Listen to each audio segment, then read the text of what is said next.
오늘 포상금 비교하는 거 프린트 받으셨죠?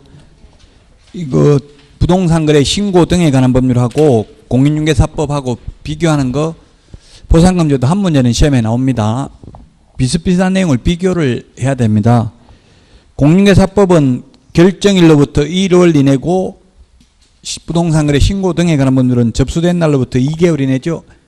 예를 들면 이렇게 차이 나는 부분이 있으니까 좀 꼭 읽어보시고 이제 저는 자료만 제공해드리고 여러분들이 암기는 하셔야 됩니다. 12번 문제 보겠습니다.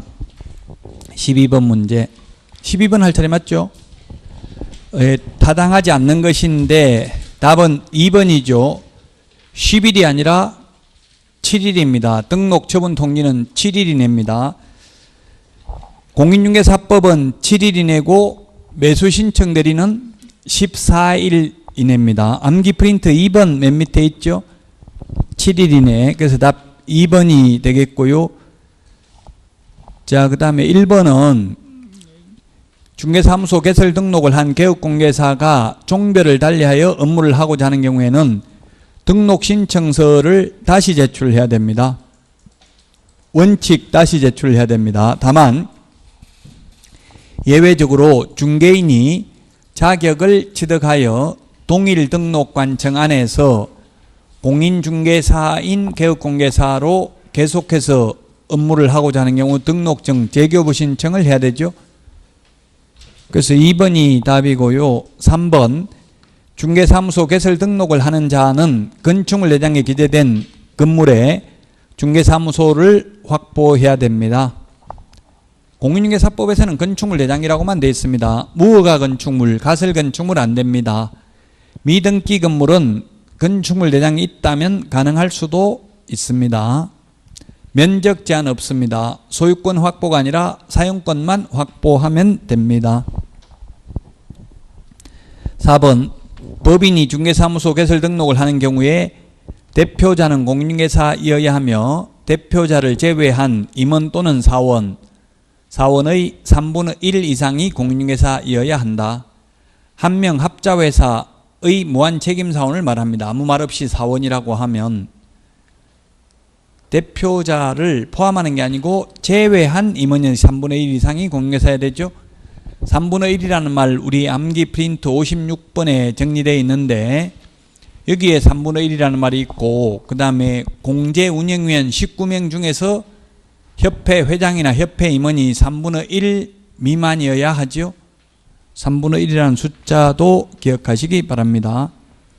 5번 중개업을 영위하고자 하는 자는 국토교통부령이 정하는 바에 따라 중개사무소를 두고자 하는 지역을 관할하는 시장군수구청장에게 등록을 하여야 한다.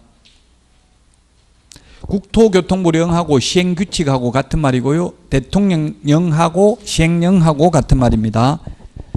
맞습니다. 그래서 이게 국토교통부령, 대통령령 이걸 다 암기하기는 어렵습니다. 그러나 시험에는 200개 지문 중에 한 3개 정도는 나와요. 잘 모르면 대체로 그게 답이 아닙니다. 5개 지문 중에 섞여서 나오면 국토교통부령, 대통령령 이런 게 5개 지문 중에 섞여 나오면 그건 거의 답이 아니라고 보고 하셔야 됩니다.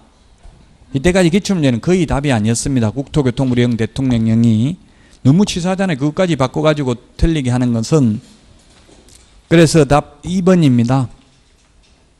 13번 결격사유 반드시 시험에 한 문제 나오죠. 개업공개사 등의 결격사유 옳은 것은 했는데 답은 3번입니다. 자, 1번을 보면은 결격사유에 해당되어도 등록이 취소되어야 등록 효력이 상실됩니다. 다만 등록 취소 없이도 등록 효력 상실되는 것은 딱 예외가 있습니다. 사망, 해산. 사람이 죽고 없으면 비록 등록 취소 안 돼도 등록 효력은 상실되죠. 일신전속적이니까 사망, 해산 빼고는 나머지는 등록 취소해야 비로소 등록의 효력이 상실됩니다. 예를 들면 피한정 후견인, 피성년 후견인, 파산 선고 받은 자가 중개업을 했다 하더라도 등록이 되어 있는 이상 무등록은 아닙니다. 예를 들면 업무정지 기간 중에 업무를 하면 등록을 취소해야 되지만 등록 취소 처분이 있기 전에는 무등록은 아니라고요. 그래서 1번 틀렸고 2번은 법률 변경 곧바로 개업공개사 등이 뗄 수 있다. 예를 들면 간통죄가 폐지됐잖아요.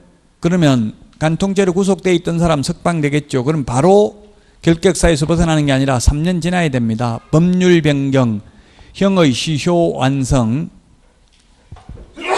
특별 사면 모두 3년 지나야 됩니다. 그러나 일반 사면의 경우에는 즉시 벗어납니다. 일반 사면은 즉시 벗어납니다.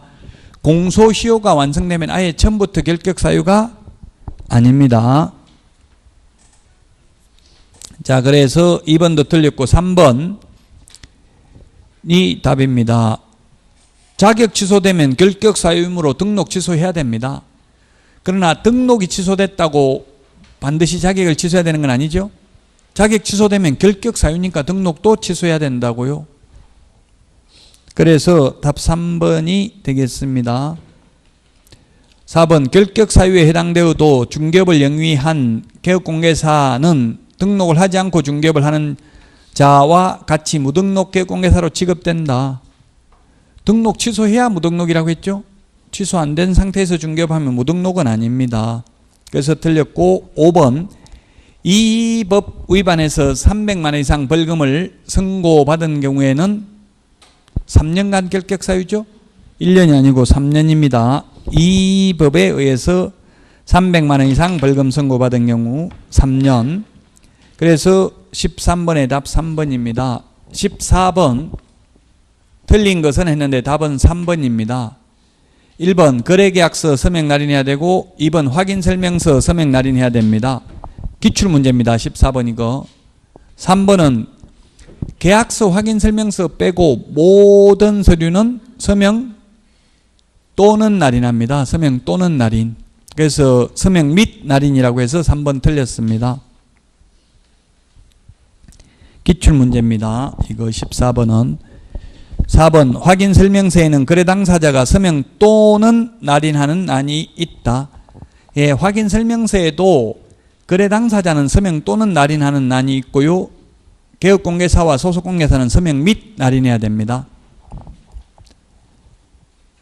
5번 거래 당사자 간의 직접 거래의 경우 부동산 거래계약 신고서에 공동으로 서명 또는 날인하는 것이 원칙이다. 네, 공동으로 서명 또는 날인을 해야 됩니다. 다만 한 명이 서명 또는 날인을 거부하는 경우에는 상대방이 단독으로 부동산 거래 신고를 할 수는 있습니다. 한 명이 서명 또는 날인을 거부해서 상대방이 단독으로 부동산 거래 신고를 하는 때에는 거래계약서 사본과 사유서를 제출해야 됩니다. 그래서 전자문서가 안 된다고 했죠. 한 명이 거부해가지고 단독으로 부동산 거래 신고하는 경우는 전자문서가 안 된다. 답 3번입니다. 14번. 15번 답이 5번인데요. 1번은 6억 천 환산보증금 6억 천을 초과하면 우선 면제 받을 수가 6억 1천만 원이면 6억 1천만 원은 우선 면제 받지만 6억 1천만 원 초과하면 우선 면제 못 받죠. 6억 1천만 원을 초과하는 경우에도 적용되는 거 6가지입니다. 대개 3권 표준계약서 이것밖에 없습니다. 대항력 계약갱신요구권 3기의 차임액을 연체했을 때 해지할 수 있는 것 권리금 회수기의 보장 그 다음에 권리금 표준계약서 그리고 상가금을 임대차 표준계약서 사용 권장할 수 있는 것 법무부 장관이 이 6개만 적용되고 나머지는 적용 안 되죠. 6억 천 초과하면 우선 면제도 못 받고 6억 천을 초과하면 월차임 전환율 뭐 5%밖에 못 올린다 이런 거 다 적용 안 된다고. 최단기 존속기간 적용 안 되고요. 임차권 등기 명령도 적용 안 됩니다. 6억 천을 초과하면 적용되는 거 이 6가지밖에 없다고요. 그래서 1번 맞습니다. 6억 1천만 원이라고 했으니까 우선 면제 받을 수 있고요. 부산 5억이면 우선 면제 받을 수 있고요. 3번 세종시 3억 9천이면 우선 면제권이 있습니다. 세종 예, 맞습니다. 세종이 받겠죠, 올해. 우리 암기 프린터 29번에 있나요? 이게 몇 번에 있죠? 암기 프린터 29번에 있습니다. 29번.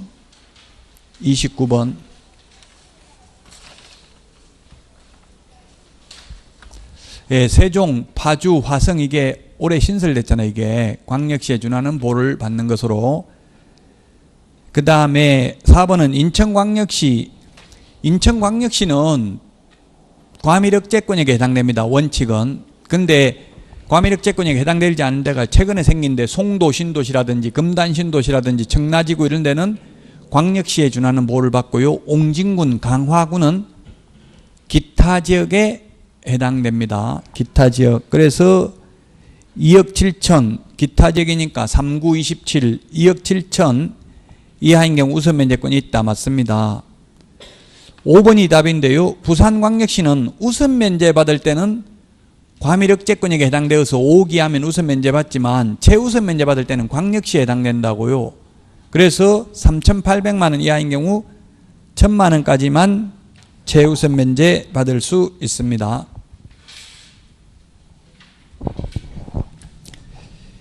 이게 좀 어려울 수 있는데 상가 건물 임대차 보호법에서 서울에서 환산보증금이 6억 1천 600이 1은 5라고 했죠. 그래서 과밀억제권역은 5억. 그 다음에 광역시는 3구는 27 3억 9천. 그 다음에 기타 지역은 3구 27 2억 7천 이하인 경우만 원칙적으로 적용되고 이 금액을 초과하는 경우에도 적용되는 건 이 6가지밖에 없다고요. 우선 면제 못 받는다고요. 환산보증금입니다. 환산보증금은 보증금 더하기 월세 곱하기 100을 한 금액입니다. 최우선 면제 받는 금액은 서울인 경우에는 6,500만 원 이하인 경우 나누기 3을 해서 2,200만 원까지 최우선 면제 받습니다. 만약에 보증금이 2,000밖에 없으면 2,200 받을 수가 없죠. 이 받는 금액은 보증금 범위 내에서만 받습니다. 기준이 되는 금액은 환산보증금입니다. 그 다음에 부산에서 환산보증금이 5억인 경우 우선 면제 받지만 이 부산도 여기에 해당이 됩니다. 부산도 여기에 해당되고요. 그 다음에 광역시가 아니면서 광역시에 준하는 보호를 받는 게 세종, 파주, 화성 이 세 개가 신설됐습니다. 올해 1월 달에 상가건물임대차보호법. 그 다음에 과밀은 5,500만 원 이하인 경우에 나누기 3을 해서 1,900만 원까지 최우선 면제 받는데 부산이 우선 면제 받을 때는 5억이지만 최우선 면제 받을 때는 여기 해당되지 않는다고요. 왜 이러냐 하면은 이거 옛날에 있던 거고 여기는 오른쪽에는 왼쪽 이게 빨간 글씨가 올해 바뀐 내용이에요. 우선 면제 받는 이 금액만 바뀌었어요. 최우선 면제 받는 금액은 옛날 그대로고 그러다 보니까 이게 지금 부산의 경우 이런 헷갈리게 돼 있다고요. 그 다음에 광역시의 경우에는 3,800만 원 이하인 경우 나누기 3을 해서 1,300만 원까지 최우선 면제 받는데 역시 세종, 파주, 화성은 우선 면제 받을 때는 3억 9천 이하면 우선 면제 받지만 최우선 면제 받을 때는 세종, 파주, 화성은 광역시가 아니기 때문에 기타 지역에 해당된다고요. 그래서 세종, 파주, 화성을 비롯한 기타 지역은 3천만 원 이하인 경우에 1,000만 원까지 최우선 면제 받을 수 있다. 이거 틀린 분들은 지금 암기 프린트 29번에 있는데 암기 프린트 29번만 보고는 좀 헷갈리고 지난주인가 내드렸잖아요. 이게 주택 상가 건물임대차보호법 비교하는 프린터. 그게 왜냐면 이게 29번에는 자세하게 적을 수가 없어요. 좁기 때문에 칸이. 지난주에 내드렸죠 프린터. 상가 주택 이거 틀린 분은 그 지난주 내드린 프린터 보고 좀 연구해보고 옆에 분한테 물어보세요. 오히려 동료들이 저보다 더 설명 쉽게 해줘요 원래는. 자, 그래서 답 5번입니다. 5번. 15번에 5번.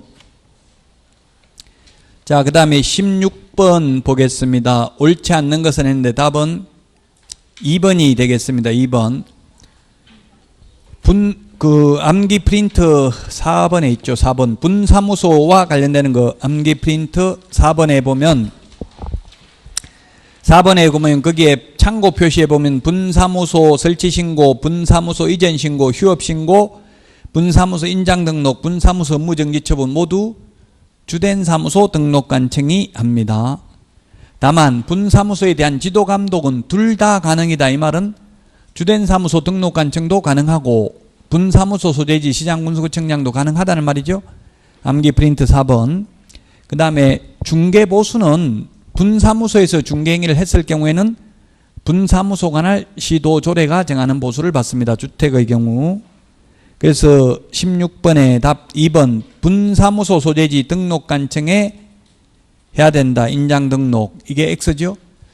분사무소에서 사용할 인장은 법인의 대표자가 보정하는 인장을 등록할 수도 있고 안 하고 주된 사무소 걸 가져다 쓸 수도 있습니다. 하려면 반드시 주된 사무소 등록관청에 해야 된다 이 말이에요. 안 해도 되는데. 그래서 2번이 정답이 되겠습니다. 그 인장 등록도 시험에 한 문제 출제됩니다. 인장 등록에 대해서는 국토교통부령이 정한다고 돼 있죠. 1번에. 이렇게 국토교통부령, 대통령령 너무 신경 쓰지 마시고요. 시험에 나오면 그건 대체로 답이 아니라고 보면 돼요. 그걸 다 암기할 수는 없다고 했어요. 시행령이 38조까지 있고 시행규칙이 29조까지 있어요. 자, 답 2번이 되겠습니다. 인장 등록 한 문제 시험에 출제됩니다. 인장 등록이라는 것은 계약서 확인설명서에 찍을 도장을 미리 이 도장을 쓰겠습니다 하고 도장을 찍어서 제출하는 걸 인장 등록이라고 합니다. 인장 등록, 등록인장, 변경등록 신고 모두 전자문서 가능합니다. 그러나 고용신고는 전자문서가 가능한데 고용관계 종료신고는 전자문서 안 된다고 했죠. 휴폐업신고도 전자문서 안 됩니다. 재개신고, 변경신고는 전자문서 가능합니다.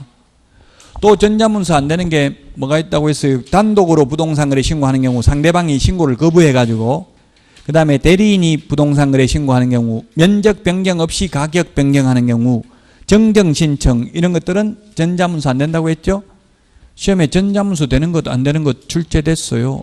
그래서 고용신고는 전자문서가 되는데 고용관계 종료신고는 전자문서가 안 되는 이유는 논리적으로 설명할 수가 없습니다. 입법의 불비인 것 같아요. 어쨌든 법조문에는 고용신고할 때는 전자문서가 된다라고 돼 있는 전자문서를 포함한다 이 말이 있는데 고용관계 종료신고는 전자문서를 포함한다는 말이 없어요. 그래서 안 됩니다. 논리적으로 보면 좀 안 맞는 법조문들이 많아요. 이것도 일종의 그런 입법의 불비라고 봐야 됩니다. 고용관계 종료신고가 전자문서가 되지 않는 것은. 16번에 답 2번입니다. 인장등록, 휴폐업신고 이런 거 다 한 문제씩 시험에 나옵니다. 17번 확인설명서 서식 4가지 서식 확인설명서 서식에 대해서 한 문제 출제된다고 했죠. 답은 4번입니다. 옛날에 없다가 6월 1일 대상 물건 소유자가 납세 의무를 부담한다는 것. 물론 종부세도 6월 1일 기준으로 내죠. 근데 종부세에 대한 건 없어요. 왜냐하면 종부세는 우리나라 상위 1%만 내잖아요. 종부세 내는 사람은. 저도 죽기 전에 종부세 내보고 죽고 싶어요. 근데 쉽지가 않아요. 종부세 내는 게. 재산, 실제 실거래가 18억짜리 가지고 있어야 종부세 70만 원 나온대요. 실거래 가격 18억짜리. 자, 17번에 1번은 내진설계 적용 여부는 1, 2의 서식만 해당돼요. 주택하고 비주거용 건축물만. 토지의 경우 내진설계 할 수가 없잖아요. 토지니까. 1, 2의 서식. 그 다음에 2는 소화전 비상벨은 2의 서식만 해당되고 1의 서식은 소화전 비상벨 대신에 단독경보형 감지기가 들어가겠죠. 주차장은 1, 3의 서식만 1, 2의 서식만 해당됩니다. 건물이 있는 경우만 주차장이 있어요. 1, 2의 서식. 4번이 정답입니다. 4번이 이게 6월 1일 날 잔금 치르면 매수인이 해야 된단 말이에요. 쉽게 말하면. 이게 분쟁이 많이 생기니까 이걸 서식에 기재해 놨고요. 4번이 정답입니다. 작년에 6월에 신설됐습니다. 그 다음에 비선호시설은 1, 3의 서식에만 해당됩니다. 1, 3의 서식. 이런 문제가 굉장히 까다로워요. 사실 특별히 무슨 지식을 알아야 되는 게 아니고 서식까지 봐야 알 수 있는 문제죠. 근데 시험에는 반드시 한 문제 나온다. 서식에 대해서. 답 4번입니다. 자, 그 다음에 18번 임차권 등기 명령. 임차권 등기는 두 가지가 있어요. 설정 등기가 있고 명령에 의한 등기 두 가지가 있죠. 설정 등기, 등기법에서 말하는 설정 등기는 당사자 합의에 의해서 등기하는 경우고요.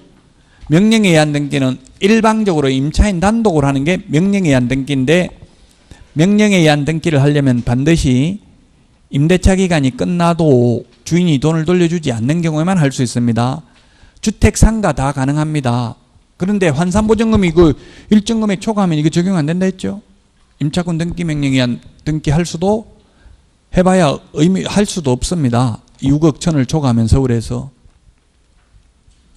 자, 1번 임대인 주소지가 아니라 주택 소재지죠. 임차 주택 소재지 지방법원 등에 임차권 등기 명령을 신청할 수 있습니다. 임대인 주소지 X고요. 그 다음에 임차권 등기 명령을 기각하는 결정에 대해서는 항고할 수 있습니다. 항고. 통상적인 항고를 할 수 있습니다. 즉시 항고할 수 있는 게 아니고요. 근데 경매 민사집행법에서는 매각 허가 결정에 대해서 불복하면 즉시 항고할 수 있습니다. 즉시 항고. 즉시 항고는 일주일 안에 해야 됩니다. 통상적인 항고는 보통 2주 안에 하면 됩니다. 그래서 2번도 틀렸고요. 3번 임차권 등기 명령의 집행에 의한 임차권 등기가 경료된 임차인은 대항력 및 우선 면제권을 취득한다. 맞습니다. 이미 취득하고 있던 사람은 존속하게 됩니다. 계속 유지됩니다. 그리고 그 비용을 임대인에게 청구할 수 있습니다. 그 다음에 임차권 등기 말소해 주는 것과 보증금 돌려받는 것은 동시행이 아니라 선의행입니다. 보증금부터 돌려받고 임차권 등기 말소해 주면 됩니다. 답은 3번이고요. 4번 임차권 등기 명령의 집행에 의한 임차권 등기가 경료된 주택, 임차 목적이 주택의 일부인 경우에는 해당 부분에 한한다. 그 이후에 임차한 임차인은 후순위 물건에 우선하는 우선 면제를 받을 권리가 없다. 후순위보다 우선 면제는 받죠. 선순위보다 최우선 면제는 못 받죠. 후순위보다 우선 면제는 받아요. 근데 법조문에는 최우선 면제라는 말은 없어요. 최라는 말은 없어요. 그래서 우선 면제인지 최우선 면제인지는 문맥을 보고 알아야 되는데, 다른 담보물권자보다 우선 면제, 소액 임차인 우선 면제, 최우선 면제 같은 말이죠. 다른 담보물권자보다 우선 면제, 소액 임차인 우선 면제, 법제 8조에 의한 우선 면제, 이게 최우선 면제라는 뜻입니다. 여기서는 후순위보다 우선 면제라고 했으니까 후순위보다는 우선 면제 받을 수 있죠. 임차권 등기 명령에서 등기된 집에 새로 이사를 들어가더라도.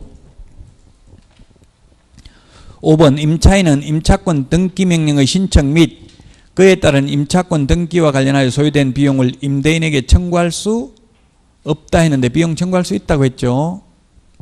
답은 3번이 되겠습니다. 18번.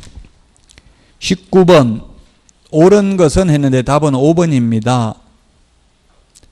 이것도 작년에 개정된 내용이에요. 내용을 정확하게 알고 있어야 풀 수 있는 내용입니다. 제가 이 독창적으로 만들어서 아마 시중에는 이런 문제는 없을 텐데, 있는지 없는지 저는 확인 안 해봤지만 제가 이걸 만들었는데, 자, 옛날에는 이게 작년 1월 20일 통폐합되기 전에는 외국인 토지법이었어요. 외국인 토지법. 그래서 외국인 토지법, 지금 우리 토지거래 허가제, 우리 지금 토지거래 허가제 법 11조에 의한 토지거래 허가제는 토지만 허가받죠? 건물만 취득하려면 허가 안 받아도 돼요. 지금 토지거래 허가제에서는. 근데 판례는 다만 토지와 건물을 같이 취득하는 계약을 체결하고 토지에 대한 허가를 신청했는데 토지에 대한 허가가 안 나오니까 건물만 소유권 이전 등기하는 건 불가능하다는 게 판례입니다. 그러나 애초부터 건물만 취득했으면 토지거래 허가 안 받아도 돼요. 토지는 취득할 생각이 없었으면. 그런데 외국인 토지법이 없어지고 지금은 외국인 부동산 등 취득 특례라고 돼 있어요. 부동산 등이라고 돼 있어요. 부동산 등이란 토지, 건축물, 입주권, 분양권을 부동산 등이라고 합니다. 건축물도 해당된다고. 이제 신고는 부동산 등 신고라고요. 부동산 등을 신고합니다. 그런데 허가는 아직도 토지거래 허가잖아요. 외국인 토지거래 허가잖아요. 토지취득 허가. 그래서 허가는 토지만 허가받고요. 신고는 건축물 입주권 분양권도 신고해야 된다 이 말이에요. 받겠다고 이게 개정된 내용이에요. 외국인 토지법일 때는 신고도 모두 토지만 신고했다고요. 자, 그래서 1번 건축물도 신고해야 됩니다. 니은 취득할 수 있는 권리 입주권 분양권도 신고해야 됩니다. 그래서 틀렸습니다. 3번 건축물 허가받아야 된다. 허가는 토지만 허가받는다 했죠. 외국인 토지 취득 허가 특례입니다. 토지만 허가받습니다. 군문자야 네 군데에서만 허가받잖아요. 군사기지 및 군사시설 보호구역 27번에 있나요? 암기 프린터 27번에 보면은 거기에 허가는 군문자야 군사기지 및 군사시설 보호법에 의한 군사기지 보호구역, 문화재보호법에 의한 문화재보호구역, 자연환경보존법에 의한 생태경관보존지역, 야생생물 특별보호구역, 군문자야 이런 토지만 허가받는다고요. 근데 신고는 토지, 건축물, 입주권, 분양권도 외국인 부동산 취득 신고해야 됩니다. 그래서 3번 틀렸습니다. 건축물은 허가 안 받습니다. 그 다음에 4번 취득할 수 있는 입주권, 분양권도 허가는 안 받습니다. 신고는 해야 된다 했죠. 토지, 건축물, 입주권, 분양권 모두 신고 대상이고 허가는 토지만 허가 대상이다. 그래서 1번부터 4번 다 틀렸고요. 5번 신고관청은 외국인 토지 취득 허가 내용을 매분기 종료일로부터 1개월 이내에 시도지사에게 제출해야 됩니다. 1개월 우리 암기 프린터가 몇 번에 있나요? 45번에 12번, 13번입니다. 12번, 13번. 13번, 12번에 있는데 45번에 13번에 보니까 시도지사는 제출받은 날로부터 1개월 이내에 국토교통부 장관에게 제출하라고 돼 있죠. 45번에 12번, 13번에 있습니다. 19번에 5번입니다. 20번 잘못된 것은 했는데 답은 3번입니다. 1번 자격을 취득했다 하더라도 결격사유에 해당되면 개업도 안 되고 취직도 안 된다. 맞습니다. 2번 자격 취득한 자로서 등록 요건과 절차를 갖추면 개업 공인중개사가 될 수 있습니다. 3번 소속 공인중개사가 당해물을 수행한 경우에 계약서와 확인설명서에 개업공개사와 함께 서명 날인할 수 있다. 기출문제 이렇게 나왔어요. 함께 서명 및 날인하여야 합니다. 당해물을 수행한 소속 공인중개사는 물론 소속 공인중개사가 10명 있으면 10명 다 해야 되는 건 아니죠. 그 업무를 수행한 소속 공인중개사만 하면 됩니다. 당해물을 수행 안 한 소속 공인중개사는 서명 및 날인 안 해도 됩니다. 보조원은 서명 및 날인 의무 없습니다. 그러나 시험에 출제됐는데 보조원이 개업공개사와 함께 서명 및 날인해도 법 위반은 아니다라고 출제됐습니다.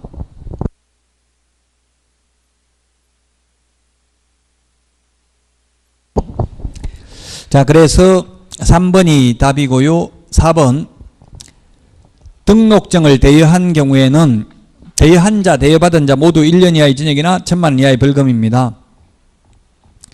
그 다음에 5번 자격증을 교부한 시도지사는 공인중개사인 개업공개사에게 자격정지 처분의 행령처분을 할 수 없다.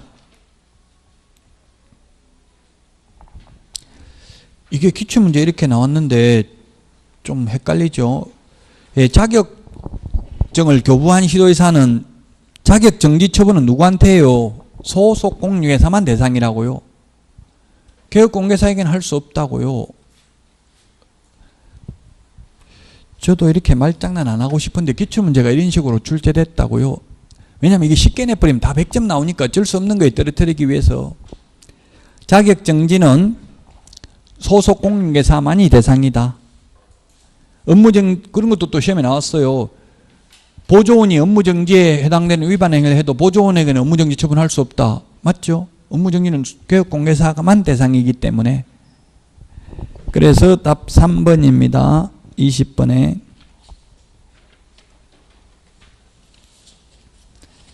그 다음에 21번 부동산 실권리자 명의 등기에 관한 법률입니다. 타당하지 않는 것 했는데 이제 횡령죄는 오직 2자간 명의신탁만 횡령죄에 해당되죠. 3자간 명의신탁이나 계약 명의신탁은 횡령죄에 해당되지 않는다. 그래서 1번에 이게 1번이 2016년 5월 19일 판례입니다. 이게 판례가 변경됐습니다.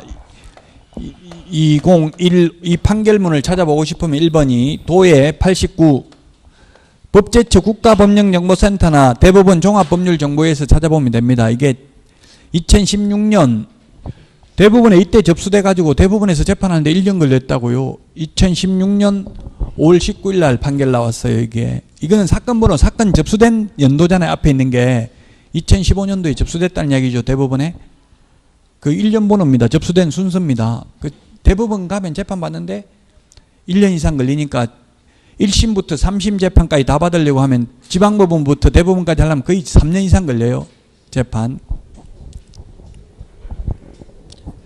그래서 어떤 분 제가 현업에서 연수교육하면서 확인 설명 똑바로 해야 됩니다. 이렇게 하니까 확인 설명 안 해도 됩니다. 제가 대법원까지 가서 이겼습니다. 이러더라고. 3년 동안 소송해가지고 확인 설명 안 해도. 그 이겼다는 거는 뭐냐 하면 그 계약의 효력이 부정되는 건 아니다. 그런 이야기예요. 확인 설명 잘못했다고 매수인이 계약 무효로 해달라 이렇게 소송했는데 무효가 될 만한 사유는 아니지만 행정처분은 받아야 돼요. 확인 설명 안 했으면 500만 원 이하가 되려나 또는 업무정지 보존 안 했으면 그 3년까지 소송해보세요. 3번만 소송하면 패망합니다. 죽을 때가 10년 동안 소송에 매달리면. 그래서 사전에 예방하는 게 중요해요. 물론 뭐 금지행위 했다고 해서 그게 계약의 효력에 영향을 미치지 않는다는 게 판례입니다. 예를 들면 직접 거래했다. 직접 거래했다고 해서 처벌은 받지만 그 계약이 무효가 되는 건 아니라고요. 매수인이 개업공개사가 샀다 하더라도 지금 대부분 판례는 무효는 아닌 거지 처벌은 받아야 돼요.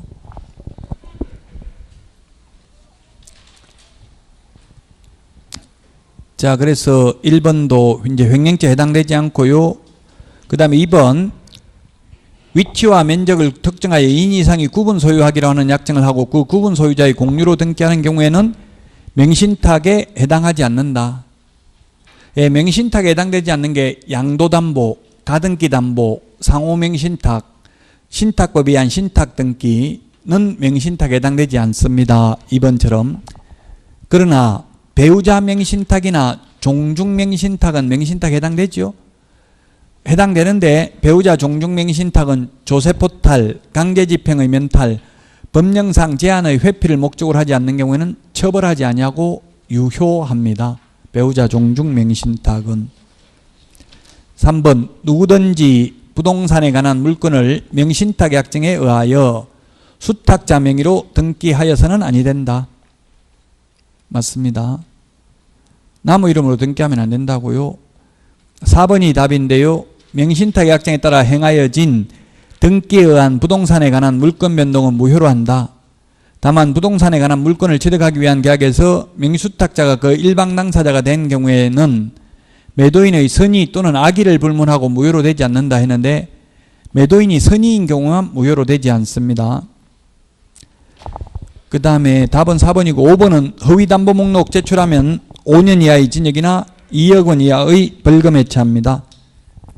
양도담보도 아닌데 양도담보인 것처럼 하면. 자, 4번을 다시 한번 보면 이게 뭐냐면 4번이 계약명의신탁입니다. 매도인이 있고 매수인이 있습니다. 매수인이 샀는데 자기 돈 주고 산 게 아니라 전주, 물주, 자금주, 스폰서가 따로 있었다고요. 그게 신탁자입니다. 그 매도인 관계에서는 매수인이지만 신탁자와의 관계에서는 수탁자입니다. 수탁자와 신탁자의 명의신탁 약정은 무효입니다. 명의신탁 약정은 무효이다. 그로 인한 물건 변동 효력은 원칙은 무효입니다. 이게 원칙 무효인데 다만 계약 한쪽 당사자가 수탁자가 되고 그 상대방 당사자가 명신탁 약정이 있다는 사실을 알지 못하는 경우에는 그러하지 아니하다. 즉 선의인 경우에만 매도인이 선의인 경우만 유효하다. 알지 못하는 경우에는 그러하지 아니하다. 이 말은 원래는 무효인데 그러하지 아니하다니까 유효하다는 이야기죠. 지금 4번이 여기에 해당된다고요. 매도인이 선인 경우만 유효하다고요. 물론 제3자의 경우에는 제3자는 선악을 불문하고 유효하게 소유권을 취득하죠. 이 제3자는 선악을 불문하고 유효하지만 지금 문제는 4번 문제는 여기라고요. 매도인이 선인인 경우만 유효하다고요. 자, 그 다음에 수탁자가 수탁부동산을 임의로 처분하더라도 역시 형법상 횡령죄의 죄책은 성립하지 않는다. 횡령죄는 이자 간 명의신탁만, 두 사람 간의 명의신탁만 횡령죄가 성립합니다. 4번이 그래서 답입니다.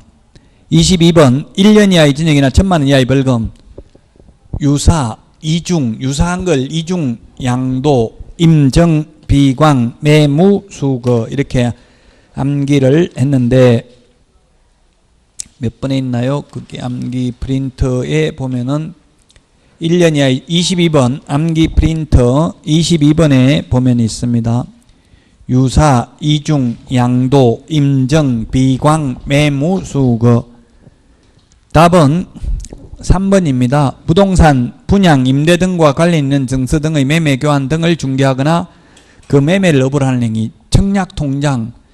이 분양 관련 증서가 주택법에 나와 있어요. 주택상환사채, 뭐 철거민 증서, 딱지, 물딱지, 조개딱지 이런 거. 분양 관련 증서. 매매를 업으로 하거나 중개하면 주택법에 의해서도 3년 이하의 징역이나 3,000만 원이라고 되어 있기 때문에 공인중개사법도 3년 이하의 징역이나 3,000만 원 이하의 벌금입니다. 쉽게 말하면 청약통장이에요. 3년에 3,000만 원은 무부, 관직, 상투 이렇게 했죠. 관이 관련 증서죠. 분양 관련 증서. 3번이 답입니다. 이건 단순히 암기해야 되는데 두 문제 출제됩니다. 행정벌, 징역, 벌금 이런 게 두 문제 나온다고요. 실제 시험에. 23번 옳지 않은 것은 답 3번입니다. 수시로 검사할 수 있다 이 말이 틀렸죠. 국토교통부 장관 요청이 있어야 되죠. 매수 신청되리라면 법원 행정처장 요청이 있어야 되죠. 그래서 3번이 수시로 이 말이 틀렸습니다. 국토교통부 장관 요청이 있어야 됩니다. 자, 그 다음 1번은 협회 설립은 오직 개업 공인중개사만 설립할 수 있습니다. 공인중개사는 설립 못합니다. 즉 여러분들 자격증만 땄다고 협회 가입할 수 있는 거 아니라고요. 개업을 해야 협회 가입할 수 있다고요.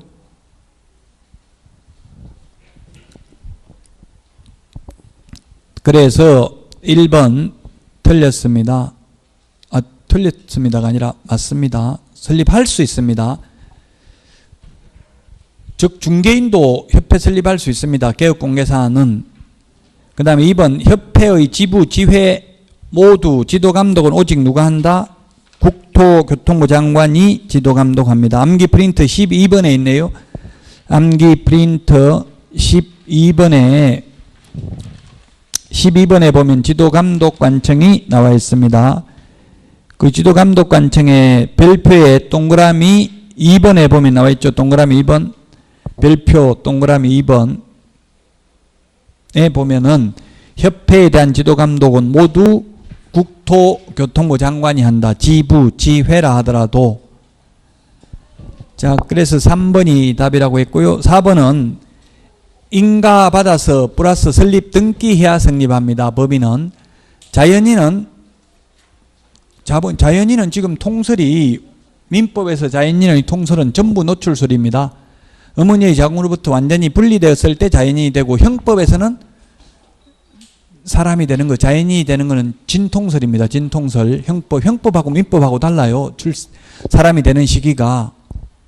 그럼 만약에 예를 들어서 형법은 전부 노출되기 전에 완전 반쯤 노출된 상태에서 의사가 만약에 살해를 했으면 그건 살인죄가 된다 이 말이 쉽게 말하면.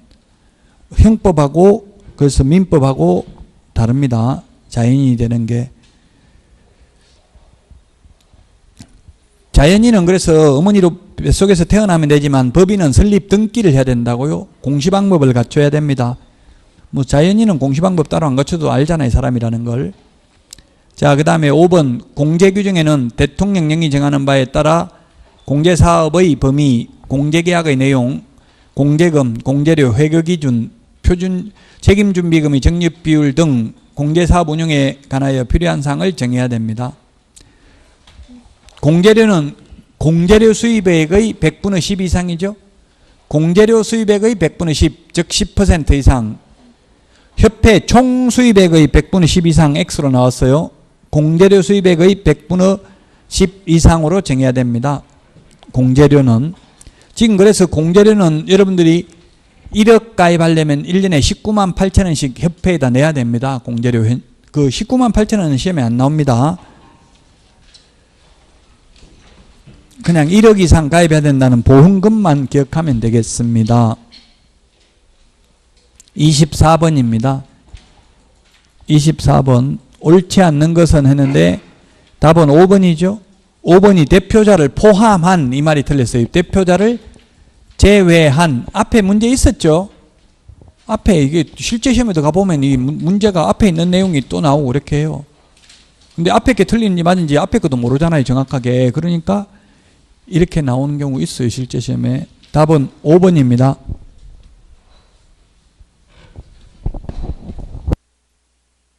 대표자를 제외한 임원 또는 사원의 3분의 1 이상이 공인중개사여야 된다. 1번은 모든 건축물은 모든 사무소는 똑같습니다. 건축물 대장에 기재되어 있어야 됩니다. 따라서 건축물 대장이 없는 무허가 건축물 안 되고 가설 건축물 안 되고 미등기 건물은 될 수도 있고 면적 제한은 없고 소유권 확보가 아니라 사용권만 확보하면 되고요. 사용검사 등을 받은 건축물은 건축물 대장에 기재되기 전에도 가능합니다. 그 다음에 2번은 지금 이 국토교통부령, 대통령령 이런 말 많이 나오는데 거의 답하고 별 상관없다고 보시면 돼요. 등록증을 교부한 때에는 그 사실을 국토교통부령이 정하는 바에 따라서 협회에 통보해야 된다. 그 국토교통부령에 보면 다음 달 10일까지 협회에 통보하라고 되어 있습니다. 3번 공인중개사, 소속 공인중개사를 제외한다 또는 법인이 아닌 자는 등록 신청할 수 없다. 이게 시험에 3번 출제되는데요. 가로 안에 소속 공인중개사는 제외한다 이 말이 소속 공인중개사는 개업 못한다 이 뜻이에요. 그럼 못하면 어떤 분이 질문했더라고요. 그럼 소속 공인중개사로 취직하면 안 되냐? 개업할 사람은 묻던데 해도 됩니다. 단 개업하려면 그만두고 개업해야 되죠.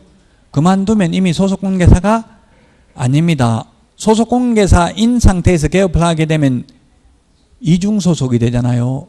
상거래 질서를 문란케 한다고 상도에 어긋나니까 안 된다는 이야기입니다.